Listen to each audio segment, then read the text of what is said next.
আমার বানানো এই স্পাইসি ক্রিস্পি চিকেন ফ্রাইটা এত মজা হয় যে এটা বানানোর সময়ই আমার বাসার সবাই খেয়ে ফেলে। এখানে হার্ডলি আমার ভিডিও করার জন্য চিকেন ফ্রাই আছে। দেখি এটা এখন কিভাবে বানাই।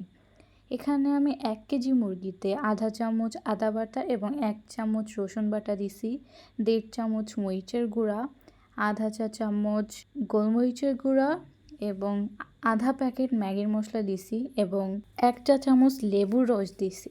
তারপরে এটা আমি মাখায় ম্যারিনেট করছি 2 ঘন্টা। এখন আমি ড্রাই কোটিংটা বানাবো। এখানে আমি 3 টেবিল চামচ আটা, 2 টেবিল চামচ চালের গুঁড়া, 2 চিমটি লবণ, 1 চিমটি ম্যাগির মশলা, 1 চিমটি গোলমরিচের গুঁড়া এবং 2 চিমটি অরিগ্যানো দিয়ে এটা ভালোভাবে মিক্স করে নেব। এখন এখান থেকে 1 চামচ মিক্সচার নিয়ে 1 কাপ পানির মধ্যে আমি মিশিয়ে নেব। তারপর চিকেনটা আমি প্রথমে ড্রাই কোটিংয়ে কোট করব, তারপরে পানিতে ভিজিয়ে আবার ড্রাই কোটিংয়ে কোট করে তারপর আমি তেলের মধ্যে দিব।